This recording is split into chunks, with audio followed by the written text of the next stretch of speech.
polling station, or the polling stations here rather.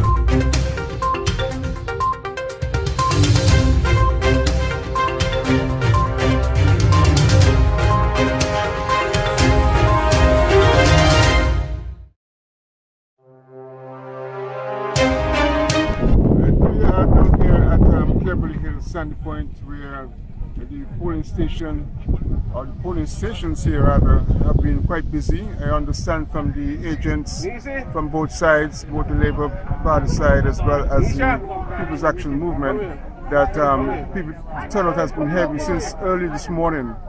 But things have been going well, but as you say, the issue of social distancing has not really been occurring. People are very close on each other. There are persons who are wearing masks, some are not wearing their masks, others don't have any masks at all. But that has been the pattern that we have seen so far, coverage of the various polling districts. So this is Cleverly Hill, things are going smoothly. So until next time, Glenn back for SK Newsline.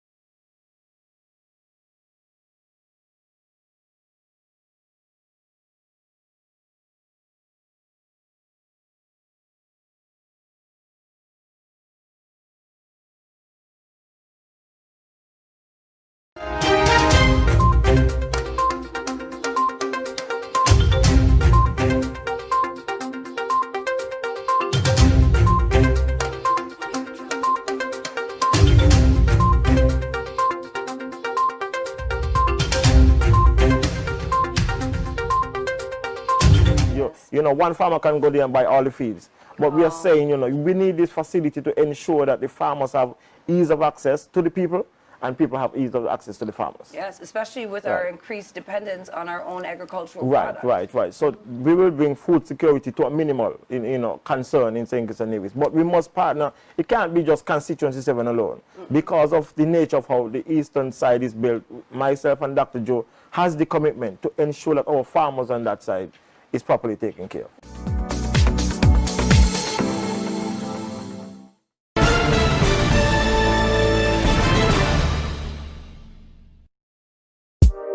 Central Bastille, St. Christopher No. 2 is proving to be a crucial constituency in the June 5 elections.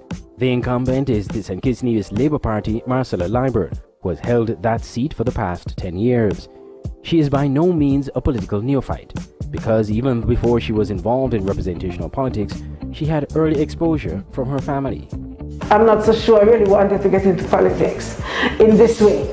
I was always involved in politics because I came from a political family. I had a brother who was a minister of government before, as you know, Fitzroy Bryan. My mother was always very involved in labor women and so on. So I come from a political family. And so I was always involved in politics, young labor and so on. I was a campaign manager at one point for Dwight Astafan when he ran as the candidate for Central Bastille. And being a Central Bastille person, I was always involved in that way, but never dreamt that I would be involved in the way I am. No, this happened just just like that. Eventually, her active community involvement did not go unnoticed by party leader Dr. Denzel Douglas. After Dwight Astafan was finishing, the process was that the branches would submit the names of persons who they think could be the candidates to replace him. My name happened to be one that was put up by the branch. I never gave much thought to it, even when my name was put up by the branch. And the way the process works, I think they carry out some poll in the constituency. And so when the polls were finished, I was called by Dr. Douglas to have the results of the poll read out to me, and found out that I was doing the best of the persons who were there. And so I was encouraged to go out as a result, and that's how I actually became involved at this level. Ms. Liebert has served the constituency for 2 terms, and in her view, much was accomplished. On a governmental level, we did massive paving of roads throughout Central Bastille, in the McKnight area, Nevis Street, Dorset, Shadwell Housing, Pine Garden, quite a lot of paving of roads. Actually, we had a program that we were going to continue if we had won in 2015, but quite a bit of job was done in that regard. We were able to transform the community center up at Victoria Road into a place that could be used for dance. There was no place for people who were involved in dance to use, and so it was transformed, renovated and improved strictly for that purpose.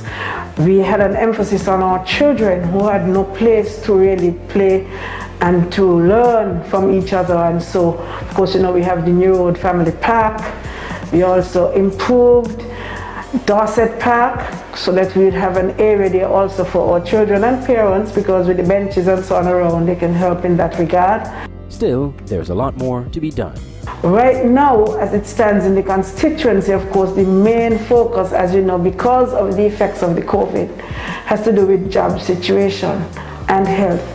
But jobs in particular, because right now hundreds of the constituents are not working, and in one home you could find 2 and 3 persons not working right now.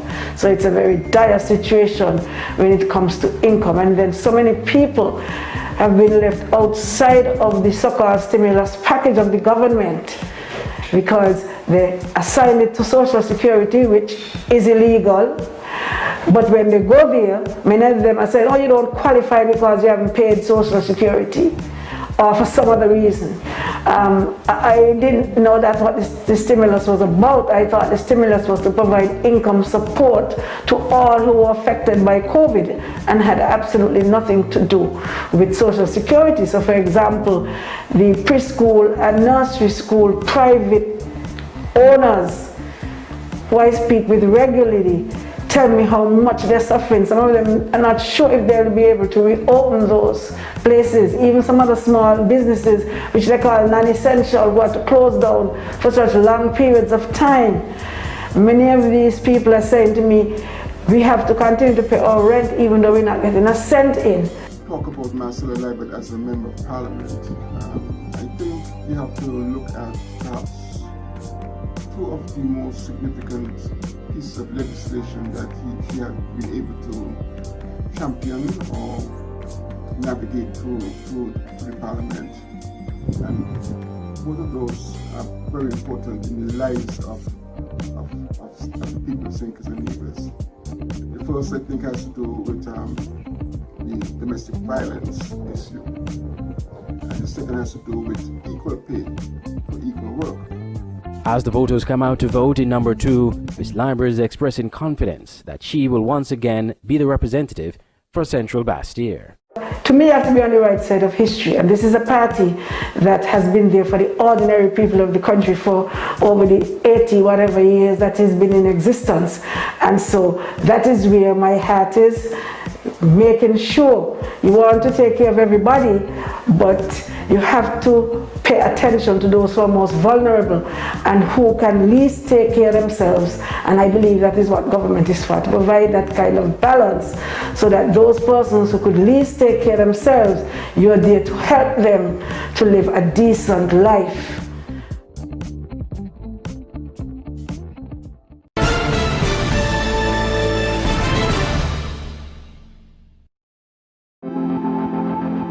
He is one of the few young candidates contesting the elections, but he comes from political clout. This is the second time Jonelle Powell, chairman of the People's Action Movement, PAM, will be contesting the St. Christopher No. 2 Central Bastille up against a political stalwart Marcella Liebert. Even though he comes from a political family, Jonelle was not keen on entering politics until after he returned to the country from university. I've always been interested in politics, perhaps it's because of my family history. My uncle was the founder of the People's Action Movement. My twice great uncle was the founder of the Workers' League, which is the predecessor to the St. Kitts Nevis Labour Party. And so I've always been interested in politics. I've always been quite vocal. Having gone away and studied, worked abroad for a couple of years and came home, and having at all times kept up with the policies and the politics here in St. Kitts and Nevis. At that point, I did not agree with the policies of the then Labour administration. I thought that there was a lot of well-needed change in St. Kitts and Nevis in so many different facets of society. And I thought, after being very vocal and in different forms and forums, I thought, why be one of those persons who just stands on the side of the road and criticizes and just talks? Why not get up and do something about it? And so I made the decision to enter the field of elected politics. He felt he was so close the last election in 2015, he should have won the seat, and he is confident he will do it this time around. I'm very confident, and I believe that the people are confident of my victory, because it's not a victory for General Powell, it's a victory for Central Bastille. This is our time now, and I have their backs and I know they have mine. And I think that come the 5th of June, the people of Central Bastille will overwhelmingly vote for further change in this country by electing me as the elected representative here in Central Bastille. His political opponents have argued that he is not ready to contest parliamentary elections. Some even cited a legal matter he is involved with that is still in the court as a deterrent to his electability. General is not ready, he's not ready totally, and he personally, not that he's not able, but he's not ready. I believe among the young people and even among the older persons, I think that his message is reaching the ears and hearts of persons. The question is, can he maintain the kind of support that he had in the last election and build upon that? But Janelle believes he is the one suited to become MP for number 2. We will all know after June 5th. I believe in what the People's Action Movement has said. I believe in the track record of the People's Action Movement and all the things that they've done for young people, for the working class, for women in the 1980s, and the role that the People's Action Movement has played in team unity over the past 5 years in terms of the social policies, the assistance in terms of roofing assistance to thousands of persons in St. Kitts and Nevis, the poverty alleviation program, $500 a month, job opportunities, the highest number of business licenses being issued to small businesses. This is the kind of policies that I believe in, and so that is why I am where I am today.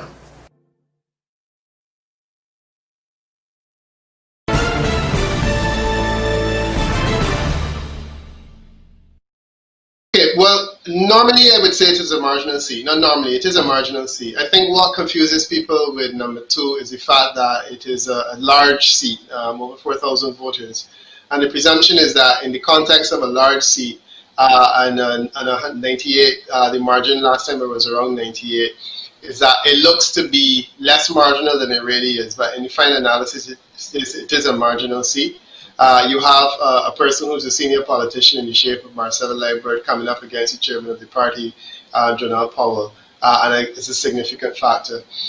Last time around, that seat did not benefit from as much of an increase in terms of the overseas vote as others. There was only a 17% increase, and I think that says that it was not targeted as much by the overseas vote, and I think the overseas vote will make less of a difference in that constituency. What we're looking for in number 2 is to see whether Powell will be able to stimulate a level of swing towards team unity, or whether Marcella Liebert can essentially mitigate that swing. The swing that is needed for that to change is a 1% swing, which is very, very insignificant. We were polling and showing that the swing in this election was at the order of 2 or 3%. So all things being equal, it is a seat that could change hands, because we're looking at 1 percentage point over when we did our polling some time ago. Having said that, however, my sense is that with an almost 50-50 break in relation to what the electoral vote was, it will be a constituency to watch, because it will be a narrow one. Marcella Liebert is deputy leader, presumably, of the St. Kitts and Nevis Labour Party. She's the second most senior politician. She seemed to have been wearing the hat of leader of the opposition for that short time, even though she wasn't officially designated. So she does have some level of notoriety, one could argue, in politics of St. Kitts and Nevis. While Powell, as chairman of the party, does carry a significant weight on the other side. So it's a constituency that I'm watching. Again, as I said, it's a marginal constituency. It's one that can change depending on the level of swing, and I think it will be very sensitive to that. But the significant thing in this one is that it was not as affected by number 1 regarding the overseas vote last time around. So I am not thinking that I don't think that the absence of the overseas vote in terms of number 2 would make that huge a difference this time around. I mean, it's an interesting perspective. The idea of youth in politics, my sense is that it is one of the factors that the Labour Party is trading on. So the Labour Party in other areas, not necessarily in number 2, is trading on the idea of youth and youthful enthusiasm. So Ambassador Condor, or former Ambassador Condor's comments in that regard are interesting.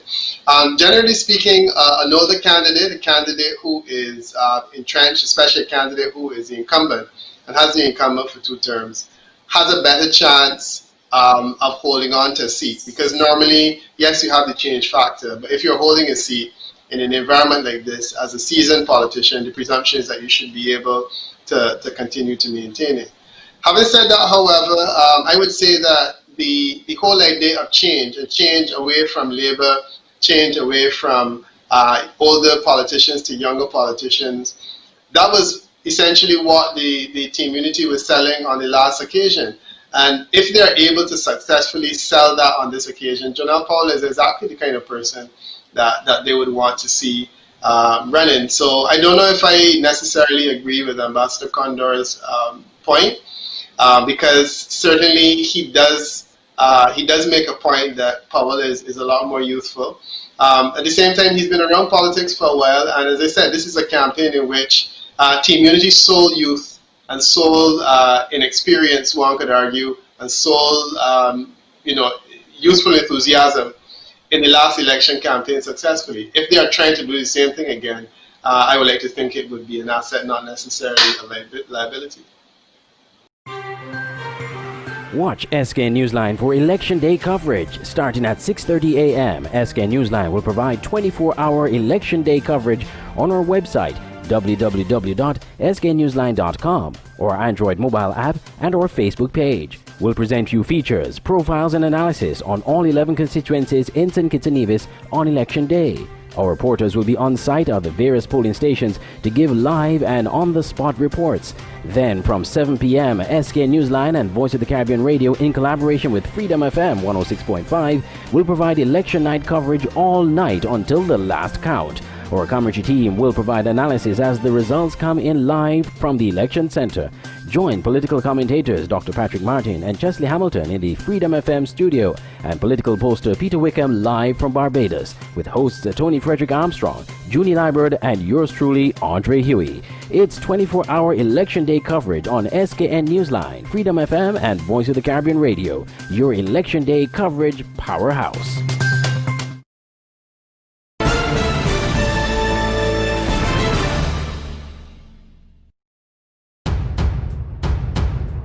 Considered one of the largest constituencies in St. Kitts and Nevis, the Nevis 9 constituency is always under the spotlight. The incumbent is Premier Mark Brantley, who has held that seat for over 10 years. An attorney by profession, Brantley is considered a very good orator. Mark Brantley is well spoken, which is a given in the politics. He has money at his disposal, and the people like that. He's a charming man. I have been helped by many people. I was born into poverty, I grew up in poverty, and I'm where I am because of so many who took an interest in me and decided to assist me. It was therefore my passion to help other people. And we can help in different ways. I chose politics as a path where we can frame policy, we can create and put into action ideas that are beneficial to our people. And so that was what I sought to do. That may have been the reason why, according to him, he was courted by the 2 political parties on Nevis. Why the Concerned Citizens Movement? Because I felt then, and I continue to feel now, that it is the best political party on offer on the island of Nevis. And whilst I was invited to join the NRP, I declined in preference for the CCM. This election will be different, however.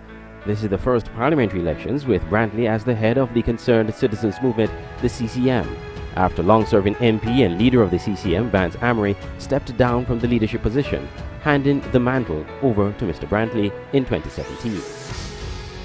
I think the CCM under Vance Amory had stellar leadership over the years, and I'm privileged now to sit in that chair as leader and to continue that tradition that he has had of leadership that we can trust, leadership that is committed to our people, leadership that puts our people first, leadership that says and acts accordingly that our people matter most. Mr. Brantley's opponent is Dr. Kelvin Daly of the Nevis Reformation Party, who is a first-time candidate and a fierce critic. The Premier has no youth. The Premier does not like poor people like you and me. He likes to drink fine wine with his rich friends. How many people from St. John's have ever gone to his house? Mr. Brantley has been heavily criticized over the years and in recent times, not only for his politics, but even how he dresses. I've developed, I think, a very thick skin, and one needs to have that in politics. And I've developed a mantra that I have made my own personal mantra: ignore the noise. I find that a lot of people who attack you don't necessarily hate you, they would like to be you. And I think that we have to be always careful of some of the attacks that come. Don't concern yourself with attacks. Ask yourself what it is that these people are proposing to do for you, because ultimately that's what politics is about. For Mr. Brantley, he believes his time as federal minister and member of parliament over the last 5 years has been good. We have worked very hard. We have, I think, produced the results for the island of Nevis and for the wider federation. In the context of Nevis, I think that we have fashioned a better relationship with the people of St. Kitts, and that the federal government and the Nevis Island administration are working much better now than it has ever been. Not everyone, however, shares these sentiments. I challenge Mr. Brantley ahead of this election to take out the Charlestown Accord and tell us if he is satisfied that it has worked to the benefit of both St. Kitts and Nevis. As a matter of fact, interestingly, at that same virtual launch, I heard Prime Minister Timothy Harris saying that we're going to, within the first 90 days, codify some of this. Why hasn't it happened for 5 years? The gloss is off. There was a gloss to him when he won in 2013, having won court cases and all of that. It was a breath of fresh air in Nevis. That has worn off. Nevis 9 will certainly be a seat to watch closely in the June 5th elections.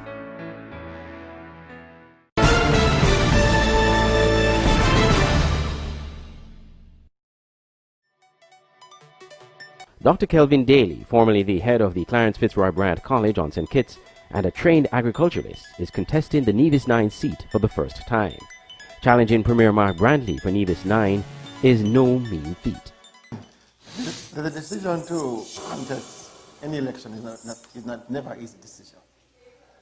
Given the dressing down, the examination that you go through as a candidate, you know, he has dissuaded a number of persons from entering, persons who could fully represent a government. I decided to go in because of my own history.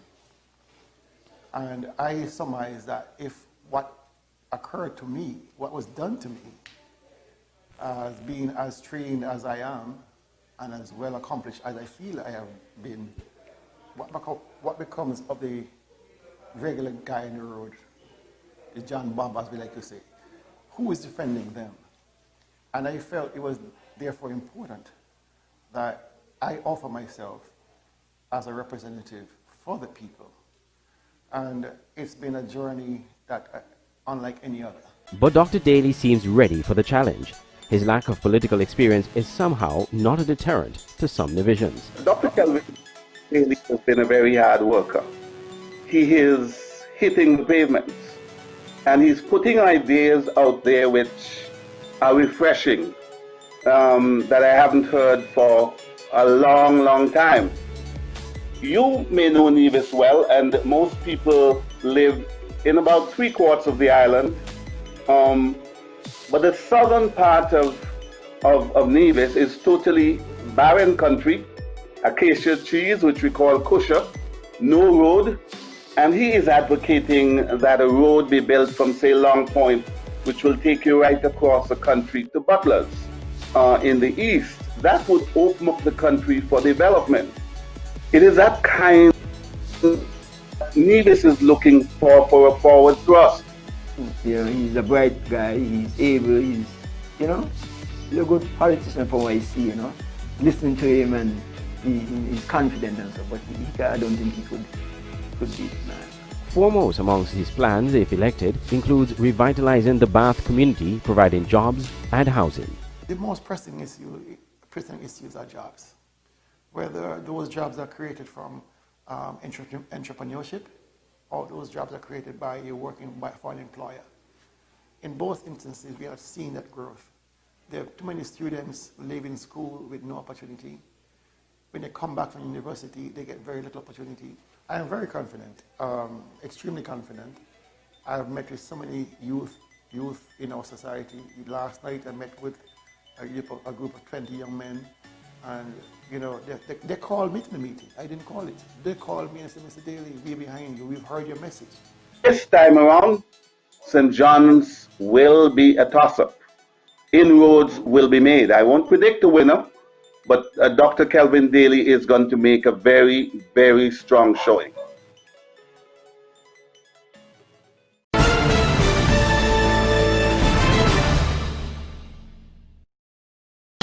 Well, let's talk about Nevis now. Let's start with number 9, which is right now held by the incumbent Mark Brantley, Premier of Nevis. He's up against a new challenger in Dr. Kelvin Daly.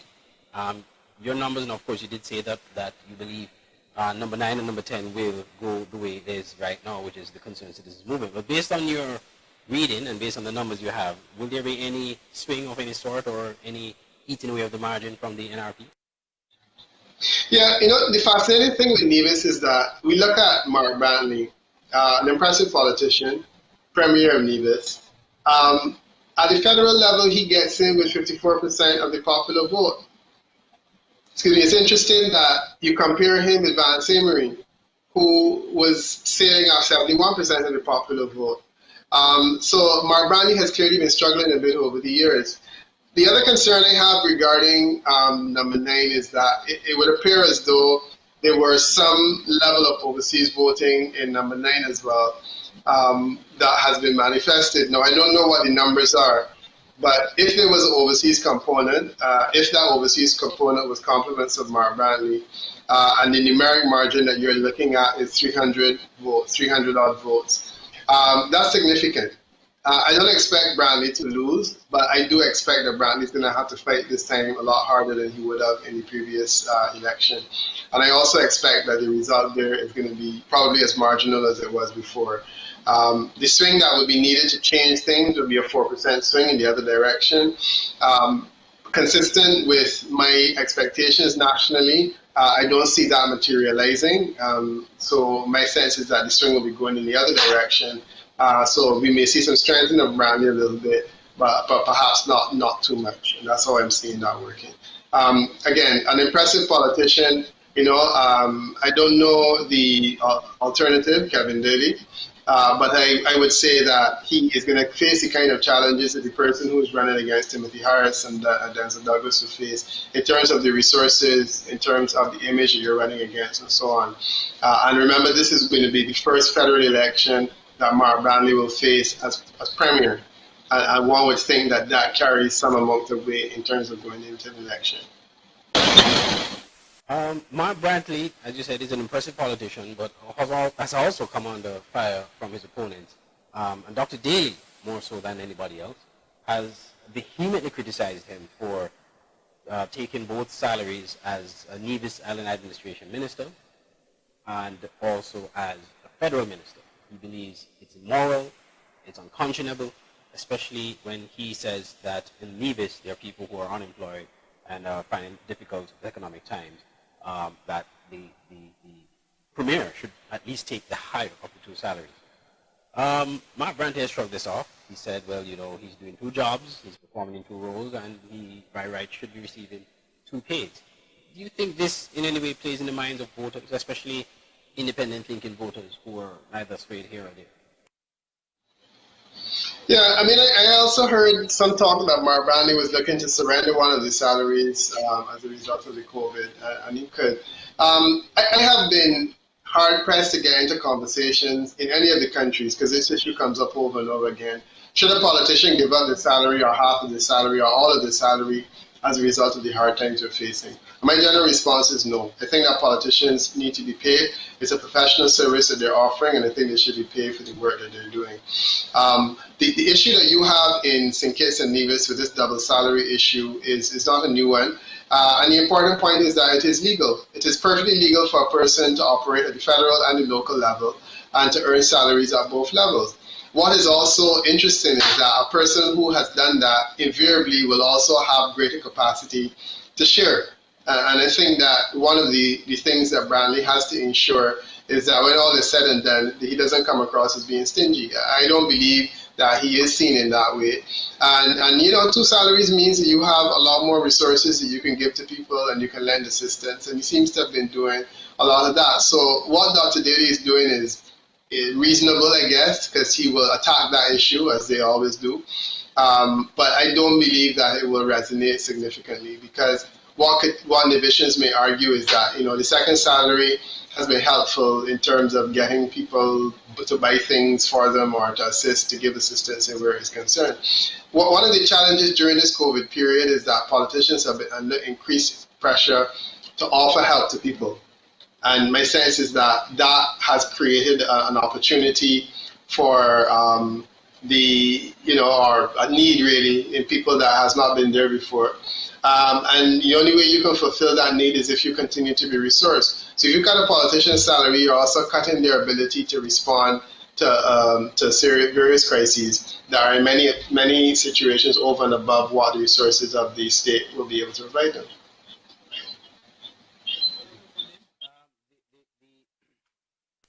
There's also a thought, and which has also been expressed by the concerned citizen movement, that attacking Mark Brantley always works against them. We've seen Mr. Brantley being attacked from a personal standpoint, which is not unusual in politics. It happens all the time. But him in particular has been attacked even probably more and differently from other politicians in St. Kitts Nevis. The clothes he wears, the house he lives in, the car he drives, and that is being used against him to say that he doesn't understand poverty. He doesn't understand the struggles of poor people on Nevis. And this double salary argument plays into that narrative. Does it work against the NRP, or does it still hold some value in your campaign?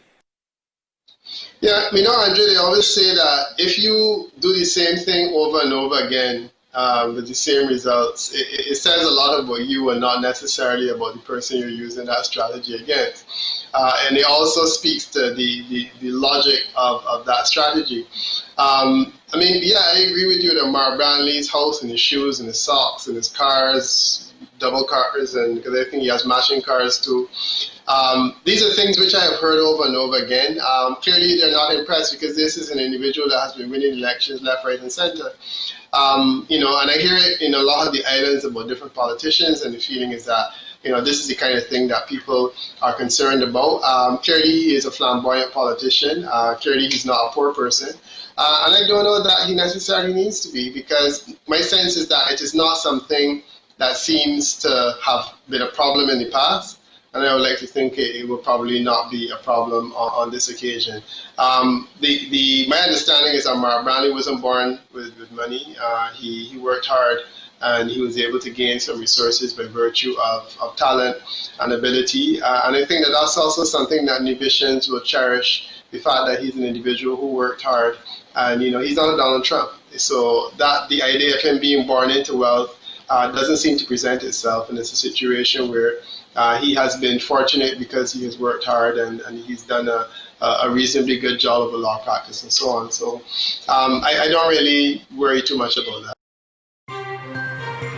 Watch SK Newsline for Election Day coverage. Starting at 6:30 a.m., SK Newsline will provide 24-hour Election Day coverage on our website, www.sknewsline.com, or our Android mobile app and our Facebook page. We'll present you features, profiles and analysis on all 11 constituencies in St. Kitts and Nevis on Election Day. Our reporters will be on site at the various polling stations to give live and on-the-spot reports. Then from 7 p.m., SK Newsline and Voice of the Caribbean Radio, in collaboration with Freedom FM 106.5, will provide election night coverage all night until the last count. Our commentary team will provide analysis as the results come in live from the election center. Join political commentators Dr. Patrick Martin and Chesley Hamilton in the Freedom FM studio and political poster Peter Wickham live from Barbados with hosts Tony Frederick Armstrong, Junie Liburd, and yours truly, Andre Huey. It's 24-hour election day coverage on SKN Newsline, Freedom FM, and Voice of the Caribbean Radio, your election day coverage powerhouse.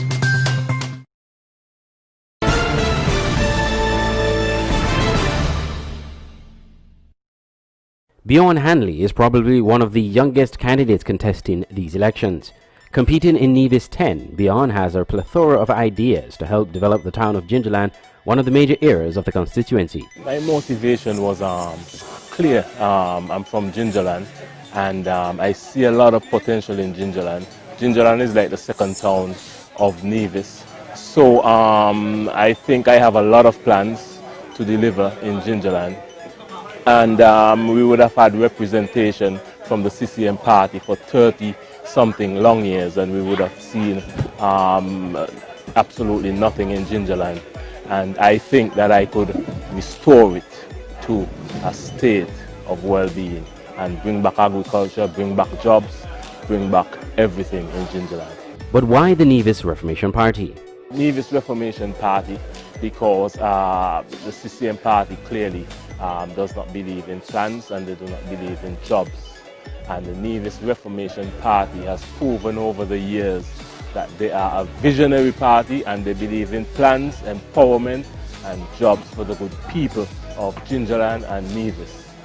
Very ambitious, trying to make his way in the world and in politics, but as I say, he got off to a bit of a late start. In this business, you have to dig your feet in. The relationship between Bjorn and the NRP have not always been great. My brother Bjorn Hanley, I say welcome back home. Your journey home has been long and tedious, but you have shown that you're worthy to be the representative for Nevis 10. Even though he's a young candidate, Bjorn is not shy on confronting his political opponent, Eric Evelyn, of the Concerned Citizens Movement. And look at the state of agriculture in Gingerland. So that in itself, if he would have served for 32 years in agriculture and he couldn't, the Gingerland public market remained closed under his watch and agriculture saw declined under his watch, that in itself proved something because he was in the position to provide jobs.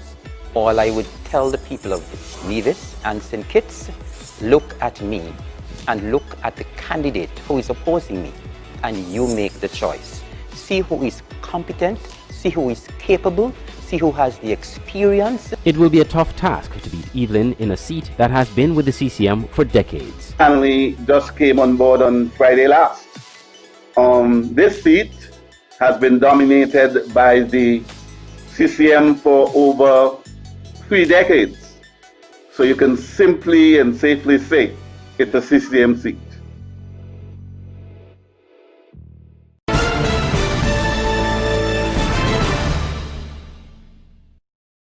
Eric Evelyn of the Concerned Citizens Movement is maybe fairly new to politics, having been just an elected official now for just 2.5 years. But he is well respected in his community of Hanley's Road, Gingerland. A career civil servant, Evelyn has dedicated much of his life doing community work. Well, the thing is, I always have a passion for people, and all of my life has always been about service to people, service to the community, service to humanity. And to be totally honest, at first I wasn't really interested in politics. I love to be of service to people, but I love to serve in the background. But in essence, in 2017, persons in my community came forward and they came in overwhelming numbers to ask me to fill the shoes of the Honorable Vance Amory, who was retiring from active politics at the Nevis Island administration level. And so I was pretty much pressured into running for politics from people in my community, people who I have served and served with distinction. And so I would say the push really came from the people, not from me. He's running a constituency that has been a CCM stronghold for over 3 decades, held by former Premier Vance Amory. A community man, working especially in the Hanlins Road community where he is president. People refer to him as president for life of the Empire Sports Club. I don't think they've had another president in over 30 years. He has worked with young boys in the community. So he is very, very well grounded in this community. With regards to the Concerned Citizens Movement, I've always looked at politics, I've always looked at the politicians, I've always looked at the political parties, and I've always thought that the Concerned Citizens Movement has always been the better party, the party that is more concerned about people, and I, with my passion for people, I would always gravitate more to a party that is looking after the affairs of people. I must also add that I was approached several times by the NRP as well, but as I said, I always felt that by far the Concerned Citizens Movement was the better party, was the party that was concerned about the development of Nevis and the genuine development of people on a whole. What's interesting about these two candidates contesting the seat is that they both have similar plans for the constituency. Mr. Evelyn's plans of revitalizing agriculture and providing lights for sporting facilities are quite similar to that of his opponent, Buyon Hanley. Well, in terms why of the now? public market, I know that when I was growing up, the public market in Gingerland was very active. But for whatever reason, persons tended to gravitate towards Charlestown. You know, people always tend to believe that they prefer to go to the town and leave the country.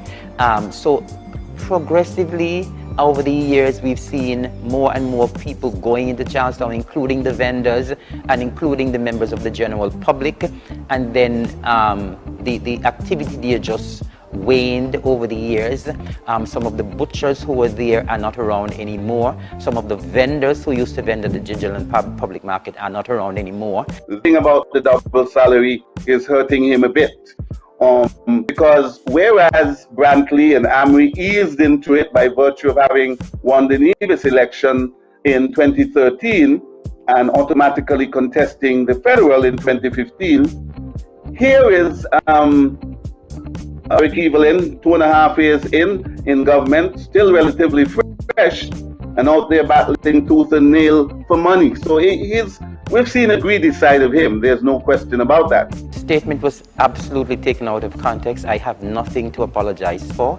I said it on the following night of the campaign that I was referring to the hierarchy of the NRP who are not working and have not sought to find meaningful employment anywhere. And I've made it absolutely clear that the hierarchy of the NRP, they sit around and wait for the NIA elections to try to get a job, hoping that the government will change, and they have that same attitude for the federal election.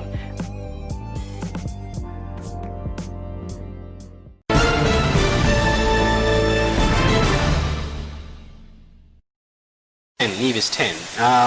This is the first time in almost 30 years that we're not seeing Vance Amory running for the Concerned Citizens Movement in constituency number 10, in Nevis 10. He's been replaced by his successor in Eric Evelyn, who's contesting the seat. They're going up against a political neophyte in Buyon Hanley, who was announced recently by the Nevis Reformation Party. So he's a newcomer to the political field. Based on your numbers and what you know of the strength of the candidates and also the legacy of Vance Amory in that constituency, is number 10 going to shift anytime soon, and starting with this election? No, I mean, and this is my thing, no. Strongest seat, number 6, number 10 is the second strongest seat, 71% support that Vance Amory had. He could give away 10% of that support and his Eric Evelyn will still win. So I don't believe there's even a lot of reason for conversation regarding that seat. There's a 21% swing required to bring about change there, and I don't see it happening. The numbers are small, which is 448 votes. The numbers are small because of the size of the constituencies in Nevis. And Nevis 10 compared to the 4,000 and 5,000 that we see in relation to St. Kitts. Nevis 10 is just over 1,000 voters, but it's 1,000 voters who are fairly determined, and my sense is that they will return whoever the CCM puts up, and the CCM has put up Eric Evelyn. He may have problems in later years, but certainly right now he will. My expectation is that he will take it. In terms of the legacy of Vance Amory, because this is his last time running, well, his time as Member of Parliament has long gone. How would you look at Vance in terms of the contributions he would have made as an MP and as a politician? As you pointed out, he is the second strongest politician in the entire federation when it comes to winning elections, and the legacy he would have left for the CCM in that constituency. Yeah, I mean, Vance is I would say regionally, Vance is a colossus. His legacy is not only national in terms of St. Kitts and Nevis, it's also regional. And, you know, he is known as being one of the strongest campaigners politically in the region. He is in a special zone where he can gain 70% of the popular vote. Any politician who is within that region, any politician who has been premier for as long as he has been, in my opinion, carries a great significance. The fact that he was the only sitting premier that had an airport named after him was a significant thing that people would say, yeah, you know, he's a first in that regard. That was also controversial. But I mean, even if you put that controversy aside, Vance Amory's legacy in Nevis and certainly in the politics of St. Kitts and Nevis will not quickly be forgotten. I have every expectation that he will continue in politics, not necessarily representational politics, but my sense is that he will continue in government at some level, presuming that Team Unity takes over. If Team Unity doesn't succeed in winning, he may very well take a break. But I expect fully that he will continue to be part of the table conversation where politics is concerned in St. Kitts and Nevis for a long time, because he has made an outstanding contribution in terms of bringing a level of development and tourism to Nevis. And as I said, you know, the level of support that he has gained popularly is significant. Dr. Terence Drew is seen as a rising star in the St. Kitts and Nevis Labour Party. Hailing from St. Peter's, the heart of St. Christopher No. 8, the seat he is contesting for a second time, Dr. Drew said he was motivated to get into politics to serve the people of his community. I like community work and I like to serve. Being a medical doctor, I think it's all about service and serving humanity. And so for me, having grown up in St. Peter's, I was the president of the football club, the basketball, executive member of the Eagle Boys Club, which was a club to deal with young men and so forth. That really brought me into service, and to me it is a natural extension. It's just on a different level. So what motivates me? Service to people. Dr. Drew has lofty plans for St. Christopher 8. The needs are: one, job. I need to address the issue of healthcare, the issue of housing, and the issue of opportunities for young people. And those things, I think, are the most important things at this time. Why do I say that? For example, a lot of the young people who are in the constituency, even before COVID-19, could not find jobs. A lot of them were on the PEP, a lot of them were underemployed, and therefore jobs, would be important for the people within the constituency. Now, with the issue of healthcare, it is a general issue affecting the people of this country. A lot of people don't have what I will call health insurance or health coverage. Many persons I see in the constituency who get sick, when they go to the hospital, they can't really pay for the services, diagnostic services, and if they have to go overseas for more advanced treatment, they have difficulties in doing so. He is confident he'll win the seat this time around, despite his opponents being there for the last 2 terms. I always said that St. Kitts Nevis Labour Party is the best for St. Kitts and Nevis. PAM came out of the plantocracy. It was the landowners and those who own the factories and the cane fields and the land who were in charge of St. Kitts and Nevis, who really was fighting down the masses from having all the rights that Labour brought to us. They first formed the Democratic Party, and from that they formed PAM. So PAM always has a history of that. That is why PAM is so weak as a party. If you look at it, they had to get somebody who was with Labour really to help them to get into government. He has a very good chance of winning this time. I believe that's one of the seats Labour will pick up. Labour will pick up, in my view, number 1 and number 8. Those are the 2 they're more likely to pick up. Drew is proven to be a really good, exciting candidate and probably a potential for leadership during the Labour Party.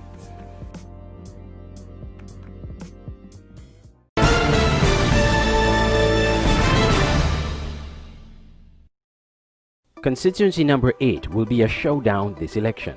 Rated the largest constituency in the Federation based on the number of registered voters, number 8 will be a toss-up this election. Two-time MP Eugene Hamilton of the People's Action Movement, once in opposition from 2010 to 2015 and the last 5 years in government, Mr. Hamilton will be in a tough fight for this seat up against the Labour Party's rising star, Dr. Terence Drew. But the incumbent is not fazed by the challenge. And I'm not one who go around and boast. I don't boast, I just take action. And so because I don't boast and shut them down, they get away with these kinds of things. And maybe that is a fault of mine, because the truth is others do boast about what they accomplish. An ardent follower of the People's Action Movement prior to active politics, Mr. Hamilton cited 2 incidents in the 1960s that prompted his desire to get involved in representational politics. I was intrigued by what had happened in 1967 when Anguilla launched what I will say is a coup attempt on St. Kitts Nevis Anguilla. I was young, of course, but I tried to understand why such a coup was apparently attempted, and yet despite the claim that there was knowledge of the coup, no one actually got shot. What really got me interested was in 1968, I think it was, when we did not yet have what you call National Carnival, and the Bastia High School was the venue where all Christmas festivities were centered around that particular school. And as usual, the school headmaster had already granted permission for the festivities to take place there. And the government of the day decided that he must withdraw it. They wanted him to withdraw it because involved in Christmas festivities were a number of persons who apparently they thought were close to the People's Action Movement. Based on polling data and assessment of the numbers from the last election, Constituency 8 will be a tough seat. Hamilton has been disappointed. Hamilton really, I like Hamilton. I think Hamilton was an able guy, but he has allowed himself to be undermined, humiliated, demoralized. I mean, Hamilton has not done anything, you know. I mean, he got 25th and then elected member. I mean, overshadowing him in his ministry at a time like now with the thing. I mean, Hamilton just not seen him out there missing in action. I'm disappointed because I used to like Hamilton the most. Hamilton was my favorite in the I used to like, and I like his philosophy and so on. I think I used to like his views on social security and land and so on. He got kind of more Labour Party kind of philosophy and so on rather than the PAM thing. But Hamilton has disappointed badly, man. One of the complaints generally is that Hamilton has done nothing for the constituency. Well, you know, sometimes you wonder what do they mean by that. They didn't say anything I've done. If you're talking about at the constituency level, there's so much that has been done. If you're talking about at the national level, again, there's so much that has been done. 2019, for example, under agriculture, we increased our productivity in agriculture in 2019 over 2018 by over 400 metric tons. I don't know how you could look at that and say nothing has been done, especially... Why did you say that? Why? Because there are those who like to talk. They talk. It's not based on fact, it's based on fiction. As health minister, he cites the national health insurance as one of the biggest areas he wants to accomplish if re-elected. It is, and I will put it this way, it is not that we have not accomplished it. Yes, it has not commenced, but a lot of groundwork have gone into preparing for universal health.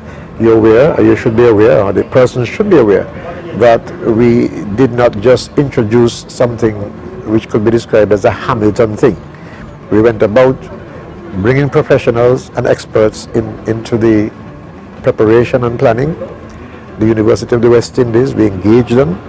The Health Economics Research Center team here for almost a year worked on the ground to gather information and to prepare all of the documents to be able to present to Cabinet.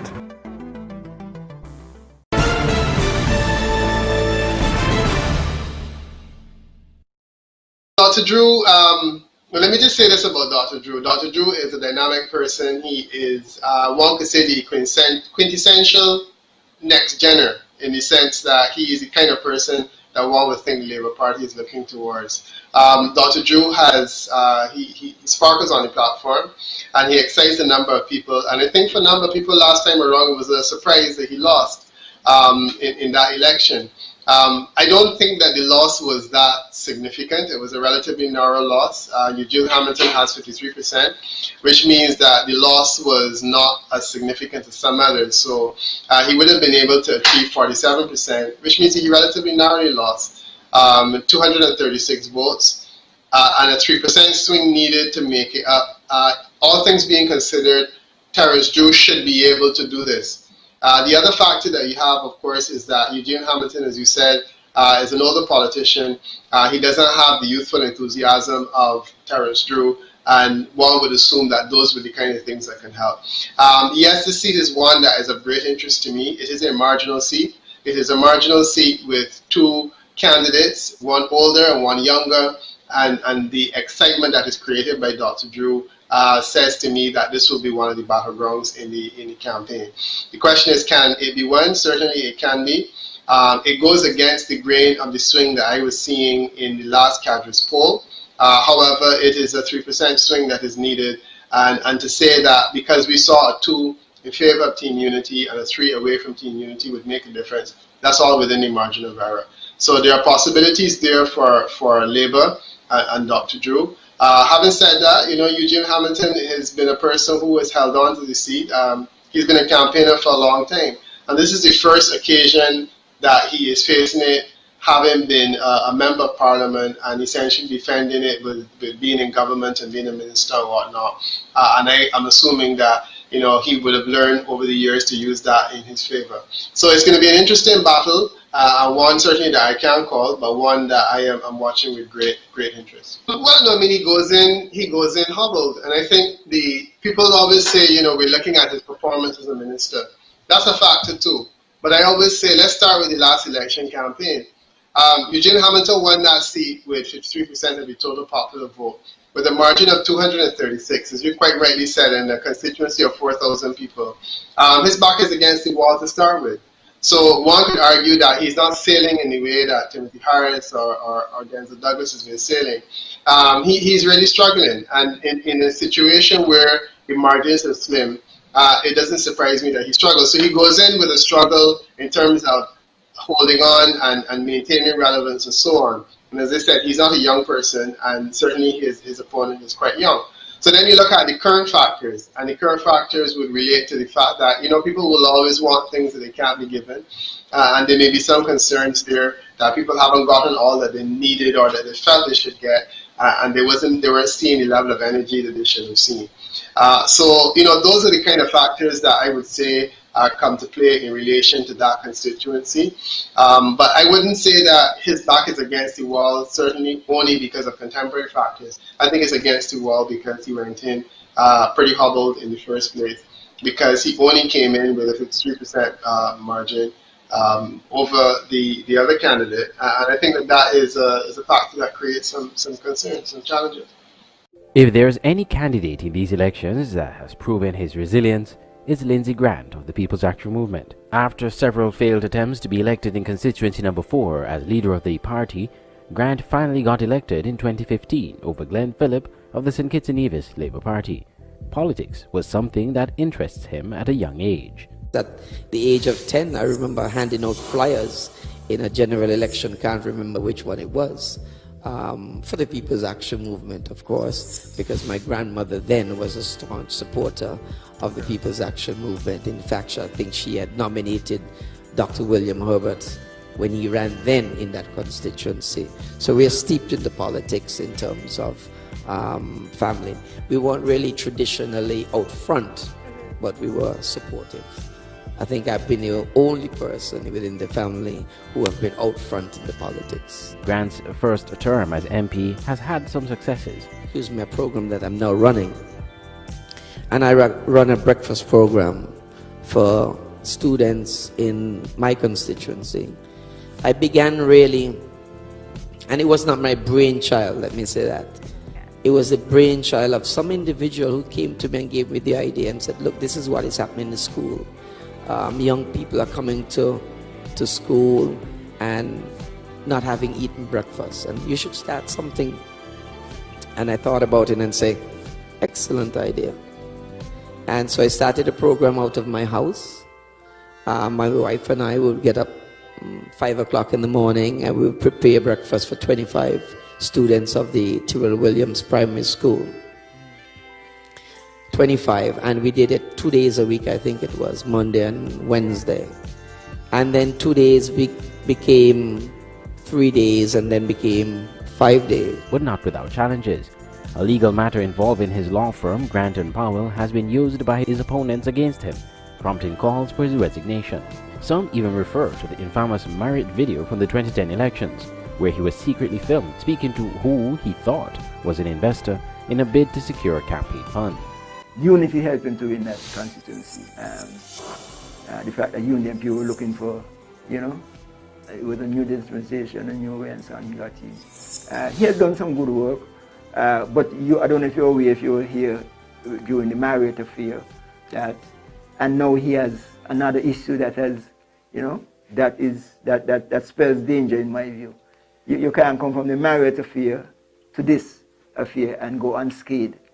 That's a little bit of a... But not everyone thinks this will affect Grant's chances of re-election. And you know, my view is that I don't really know it's going to have a hugely significant impact one way or the other. I mean, look, we have lawsuits flying left, right, and center in this election campaign. There are matters against Denzel Douglas as well, which are being discussed and bandied about on political platforms. When I did my polling around the time that issue was right, it didn't really get the impression that people were particularly concerned one way or the other. And Grant himself does not take it for granted he will be automatically re-elected. He's up against two candidates in number 4, independent candidate Jason Thomas and the Labour Party's Steve Rensford. I never underestimate my opponent. I do all the work that is necessary to succeed and to win. And I tell my team every day, the job is not done until the job is done. We have not won until the last vote is counted in the box. That is how I operate. I take nothing for granted. I have 2 opponents instead of 1, and I'm not taking them for granted either. And what I would say to you is that I'm confident, very confident, not overly confident, that I will succeed come June the 5th, 2020.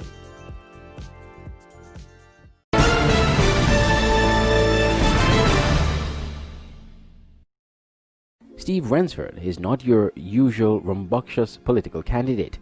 Quiet and reserved, Rensford comes with a wealth of experience and knowledge in community service. Appointed ambassador under the Labour Party administration in 2010, Rensford dedicated his life to service. We'll know that you are ambassador, I believe. Please explain to the people why we refer to you as His Excellency. Well, in 2010, I think, the government appointed me as ambassador to Trinidad and Tobago and the Bolivarian Republic of Venezuela. He displayed political ambitions early on. See, from ever since I was a young person, I have been in leadership position. I have been leadership position in my village, in my constituency. I have been president of Young Labour around 1980. Wow. I've been chairman of the branch around 1980. I've been organizing cultural events in my constituency since 1980 and so on. But some thought he would have entered the political ring in number 4 much earlier. I thought that, you know, at this time, they left it a little bit late, but he's an able guy, and I believe if Labour wins the election and Steve is the thing, you're going to see that constituency, that's going to be a constituency that will be the envy of the rest of the country. Steve has good plans, he's a good community man. MI Festival, the Football League, wherever, Steve has organized it already. Really able, really capable, but like I say, he's getting on in age and not as physically robust and so as some of the younger candidates. And like I say, I believe Steve was supposed to run a lot of times. When Herbert in 1995, Steve was you know, the personal thing. And then later on, when Ghost, Philip in 2004, I think, 2010, Steve again lost the opportunity there. And I think I was of the view that he was then past it, but I don't know, for some reason he came Ransford back. believes he has the ideas that will transform the lives of the people in his constituency. And some people, when they hear the programs and they hear the excitement of getting our constituency to move, to be developed, and the young people to be involved, and the focus is on the youth in the area, people become excited. They become encouraging. And so we have, the campaign has now a youth arm, which goes around campaigning, separate and apart from myself. Wow. An interesting seat again. Number 4 is a seat which Lindsey Grant struggled to gain that seat on several occasions. Many times he came close and he lost. He formerly led the People's Action Movement, so he is a politician of some history, and I would say he's a politician that's been around for some time, but he has struggled to hold that seat before. He won it in the last election very narrowly. He had a 51% level of support, which basically means that a 1% swing in the other direction will take him out. The distance in terms of votes is 36. It's not a whole lot of votes in terms of the difference. And then looking at the level of increase in total registrations, it was only about 20%. So one could argue that even though there was an overseas voting component in that constituency, it was perhaps not as high as it was, let's say, in number 3. So the overseas vote will probably not help Lindsey Grant, or the absence of the overseas vote will not help Lindsey Grant as much as his senatorial colleague in the constituency next door. So he basically has to look to stave off a swing against Team Unity. If there is the slightest swing against Team Unity, he is one of the first people that will begin to feel it, and he will be looking. Steve Ransford is in perhaps a weaker position because he is a first-timer. Lindsey Grant would have been holding the constituency before, so as a non-incumbent and as somebody who is relatively green, in the same way that we were saying that of Powell earlier, that could be very well a factor as we look at coming in. But the idea of, or the likelihood of changing in terms of Grant, I would say that seat is also a marginal one, and that seat is one that we're looking at to see whether there is a swing against Team Unity, and if so, he would definitely be impacted, because holding 51% of the popular vote doesn't make it a safe seat. Watch SK Newsline for Election Day coverage starting at 6:30 a.m. SK Newsline will provide 24-hour Election Day coverage on our website www.sknewsline.com or our Android mobile app and our Facebook page. We'll present you features, profiles and analysis on all 11 constituencies in St. Kitts and Nevis on Election Day. Our reporters will be on site at the various polling stations to give live and on-the-spot reports.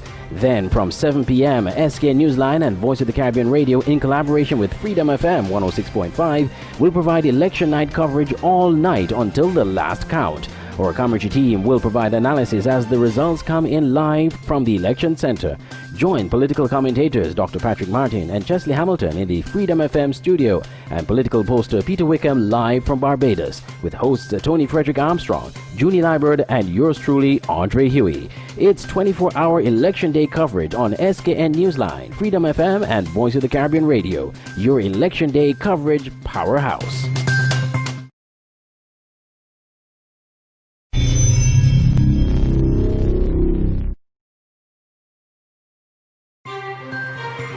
Watch SK Newsline for Election Day coverage starting at 6:30 a.m. SK Newsline will provide 24-hour Election Day coverage on our website www.sknewsline.com or our Android mobile app and our Facebook page. We'll present you features, profiles and analysis on all 11 constituencies in St. Kitts and Nevis on Election Day. Our reporters will be on site at the various polling stations to give live and on-the-spot reports.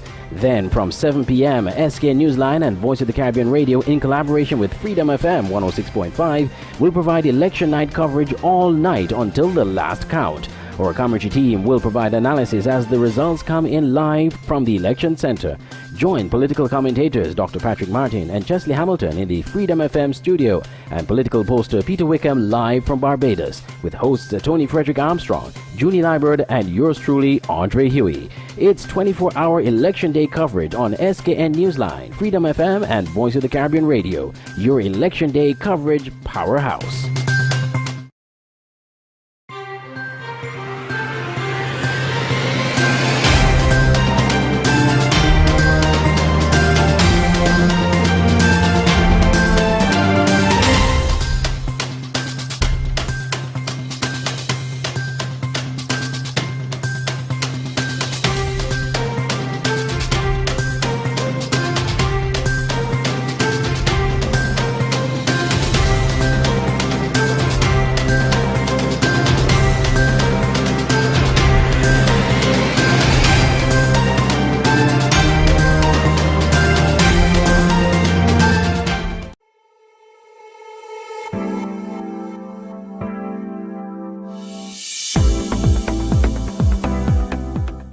Even as we speak now, I don't believe I'm a politician.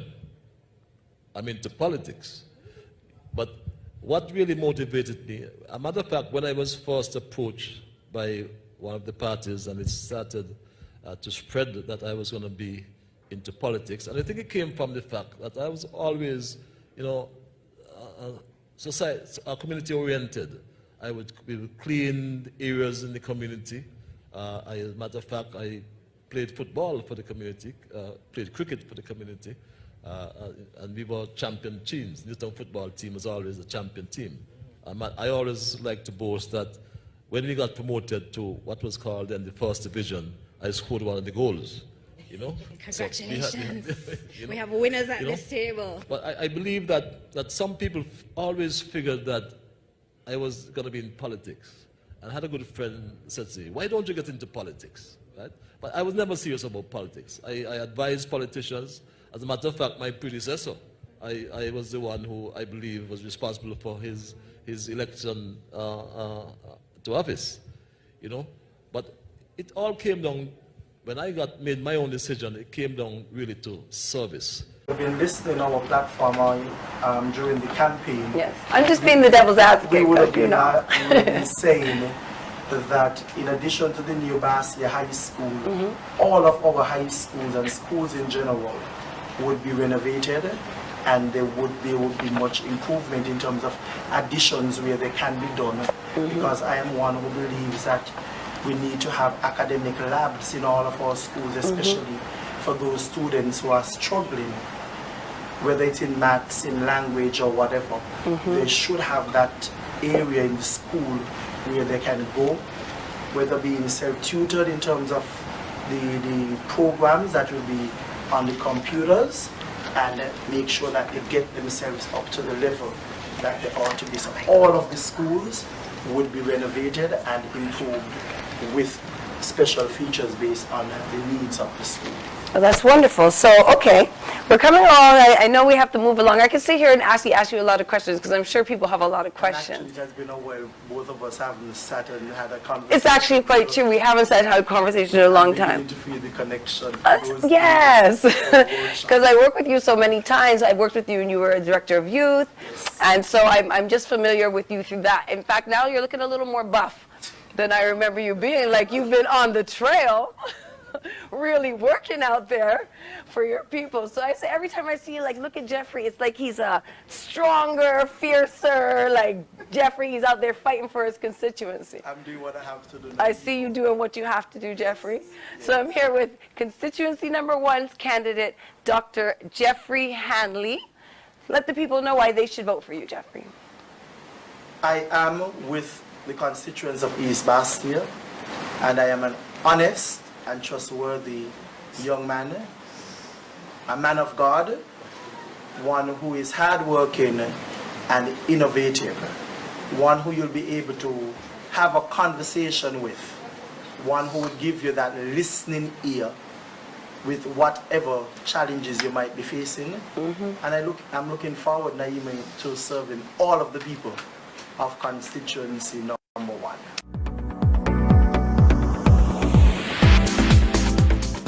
we are saying that we're going to create what we call a business incubator, such that if you have a wonderful idea, you'll be able to tap into this incubator that will provide capital for you and training for you, such that you're not thrown out in the deep ocean, but you're guided along a path to success. And that is the vision that we have for the people of St. Kitts and Nevis, and in particular, the people of my constituency, so that I can see people empowered throughout my constituency. One of the things that I have been doing year after year is a back to school program where I'm providing children with the basic things that they need for school, such as backpacks and books and pencils and sharpeners and rulers, the simple things that we take for granted. But then there are a lot of families that actually can't afford to provide these for their children. And so having that opportunity to be able to give them something, to give them a start, to ensure that every child who goes to school has the same starting point, that's something that has been dear to me and something that I found over the years. I've always been extra happy and pleased to be able to do it. And then part of that is just offering that simple thing, haircuts for the boys or braiding for the girls. And then you realize how many families, it's these things we take for granted all the time, but these are things that so many can't afford to do. And having that opportunity to do that, it frees up their money a little bit more so they can be able to offer or provide something else that's even more important to their children and their families. When I look at what I have been able to accomplish in Sandy Point, I don't know if I can indicate that one accomplishment is perhaps more outstanding than the next. I have had several major accomplishments in Sandy Point, and these accomplishments are important to different persons. For the child attending the primary school, for example, who has been able to benefit from upgrades at the primary school, that would be a major accomplishment to that individual. For the police officers who will soon be the beneficiaries of a brand new police station, that of course would be a significant accomplishment for those police officers. There is an old man in Sandy Point who gave all his life, not just for Sandy Point, not just for constituency number 5, but for the entire Federation of St. Kitts and Nevis. This man, he had two fires. His first wooden house, it was burnt down. He moved to another wooden house, and it was burnt down again. And presently, that old man is still living in that same burnt down house. Wow. That in itself is one of the most moving thing, as I said before, for me, to go doing my canvas, go with my care packages. And at one point in time when I was searching for him, I asked for him and somebody told me he was living there. I told them, no, he can't be living there. This is one of the most touching things for me, to see that someone who has spent all his life in the cane fields, working hard for our people, bringing our country to where it is at this present moment, and to see that he is treated like that by our people, that is very, very touching to me. And some of these are things that is pushing me. As I said before, I serve my community, my country all my life. One would have to make sure that there is no discontinuance of the transition plan that the party would have had when we were in government 5 years ago. The transition to new leadership was in fact interrupted by none other than the present former Prime Minister Harris. Yes. And we would want to make sure that transition plans are properly in place. They also would have been given the opportunity to bring to an end a number of the very many projects that we started. I was speaking about the development of Kittishan Hill, the experience of twinning Kittishan Hill and the hotels and the hotel services with the community improvements that you would see. These are very critical aspects of the new thrust that I would want to get into, to ensure that there is a successful transitioning from sugar agriculture to the new services economy, especially one that is now going to be impacted by COVID-19. I realized that in order to really push, to help, to get the resources and the force to help people and to help the community, you have to be really involved, because people don't take you lightly if you're not really involved in getting it done. And I like to get things done. So the better way for me is to be involved and to help agitate and to make sure that I could see and get things done for the community. Nothing is impossible. Nothing is impossible. And the performance of the former leader and the way his conduct, demeanor, mannerism, and the way he performs and treats the constituents, it's 60% of that already done for me. So, and the level, the way now these young people are changing and they are thinking, they are now making informed decisions for themselves.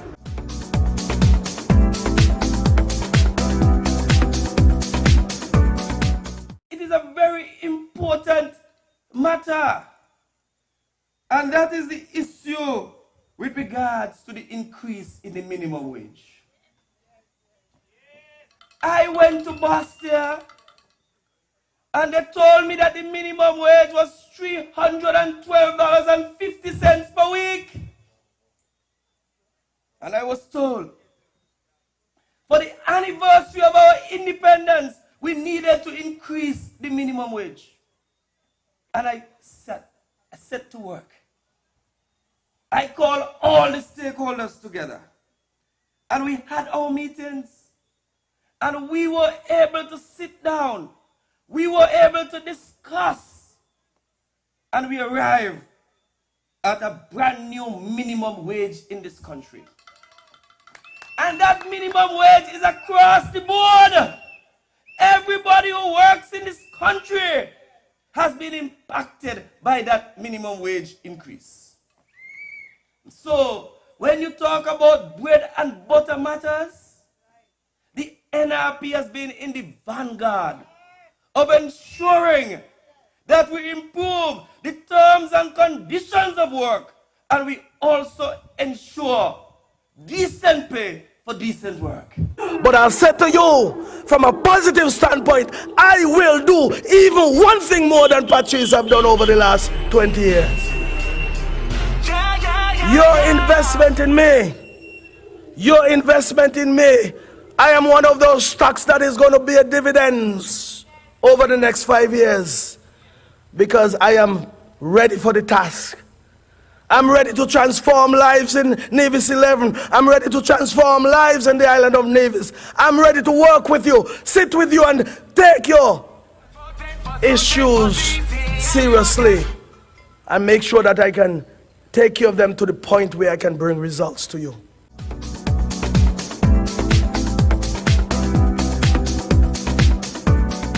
We feel privileged and honored as a team that God has ordained us to serve the people of St. Kitts and Nevis for such a time like this.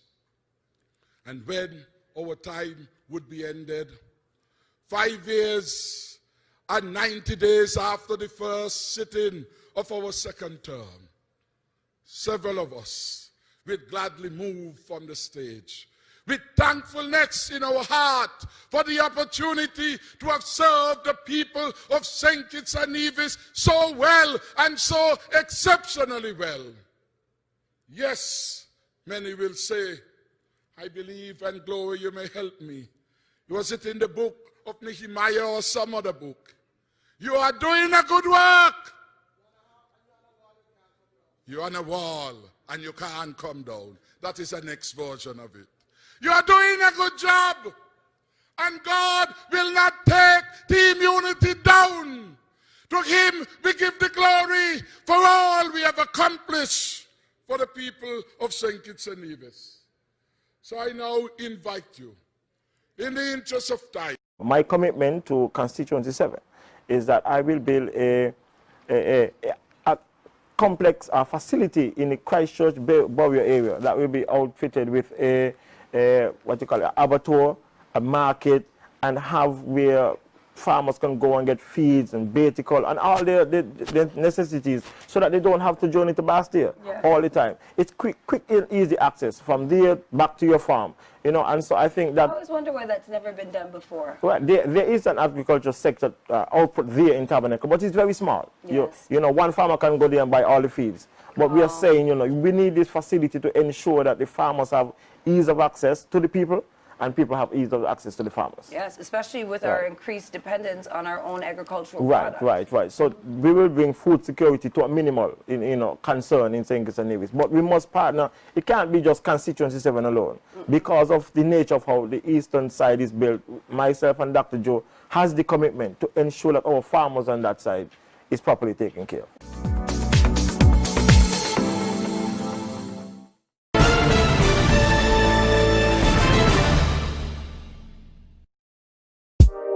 Central Bastiers and Christopher No. 2 is proving to be a crucial constituency in the June 5 elections.